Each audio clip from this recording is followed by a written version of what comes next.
Over the weekend, we had this very pivotal moment in eastern Ukraine, kind of the most significant turning point that we've had in the past few months, where the Ukrainian army took back Slavyansk, which was a key stronghold for the rebels. But now that they have Slavyansk, they have even a tougher road ahead. You have Donetsk, which is a city of 1 million, where thousands of rebels have fled to now from Slavyansk. So they'll have to take back that city as well and avoid lots of civilian casualties in the process, and also the city of Lugansk, which is also significantly bigger than Slavyansk. So basically what you have right now is all these rebels who are in Donetsk are preparing for this big battle. There have been several bridges blown up that seem to have been by the separatists to prevent the Kiev army from reaching the city. And you basically have all the rebel forces concentrated in one city right now, which is going to make it a much tougher battle. Putin has been relatively quiet over the past few weeks about Ukraine, and he has not said anything about the Ukrainian army taking back Slavyansk, which was a surprise to some, especially in the West. But I think this fits into a broader strategy by both Putin and the Kremlin.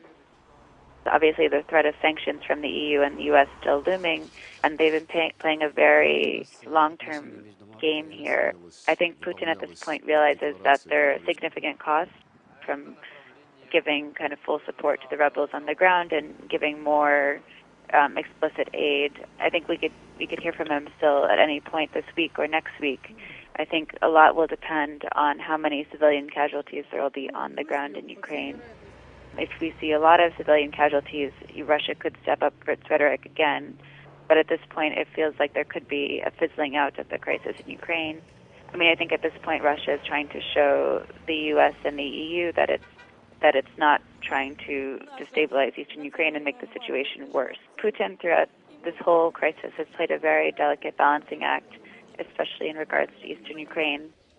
On the one hand, he definitely doesn't want a full-scale military intervention. He doesn't want to annex the territory the way he did with Crimea. On the other hand, it's in his interest to have this pro-Russia movement there and to put pressure on Kiev in order to make sure Ukraine doesn't join NATO, for instance, and that the rights are ensured for the Russian-speaking population there. So on the one hand, he has his more nationalist supporters at home who have been gunning for Russian intervention in eastern Ukraine.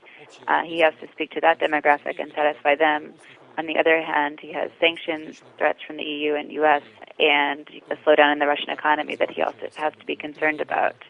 So, he's a former spy master and a master tactician, so he's definitely been keeping that in mind the whole time and trying not to upset the balance. The next few days are going to be incredibly crucial to see whether the Kiev army can take back not just Slavyansk, but Donetsk and Lugansk too. For the Financial Times, this is Courtney Weaver in Moscow.